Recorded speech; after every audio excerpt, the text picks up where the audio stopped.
Sa taong 2002, sinimulan ko ang proyektong Tulong Ko sa Pasyenteng Pilipino in response to the increasing demand for health services as a result of Filipino health professionals working abroad. Ang layunin ng proyekto ay magbigay ng libreng medical services sa mahihirap na pasyente, especially those in very remote communities. Kasama ang mga volunteers, I conduct medical missions in very remote tribal communities in southern Mindanao where we give free consultation, free medicine, child feeding, distribution of used clothing, vegetable seeds, and durian seedlings to reforest the denuded mountains. We walk for days, climbing mountains, crossing rivers, to serve as many tribal communities as possible. But after some time, na-realize ko na ang mga medical missions ay nakakapagbigay lang ng medical services habang nandoon kami sa community. Sa pag-alis namin, nandoon pa rin ang problema ng community, inaccessibility to health services. So the following medical missions, I introduce health education.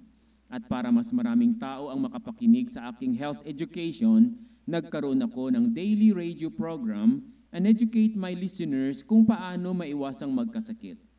Hanggang naisipan ko rin ang proyektong I-Text si Doc at ang Butika sa Kabukiran, the two complementary elements sa aking proyektong e-health center, a health center using electronic technology, the cell phone.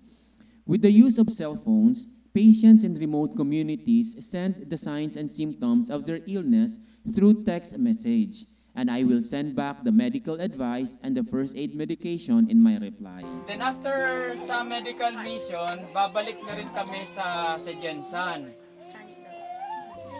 Ang balik namin dito sa sitio ninyo sa next month na naman.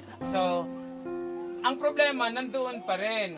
Like, kung sakaling may nagkasakit dito na wala ng doktor, wala na ang mga nurses, sa mga panahon na yun, kakailanganin natin ang ating programa na I-Text si Doc.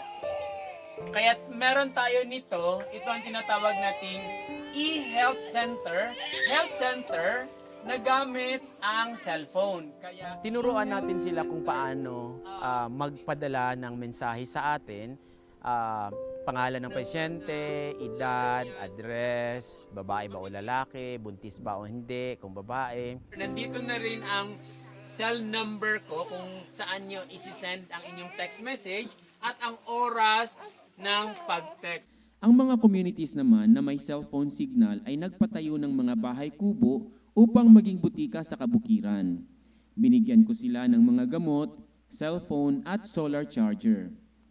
With the e-health center project, the doctor is just a text message away, making health services accessible to people in remote communities. I am looking forward to a nationwide implementation of the e-health center and a nationwide health education through conference call with the use of cell phones. This will become possible only in partnership with smart communications.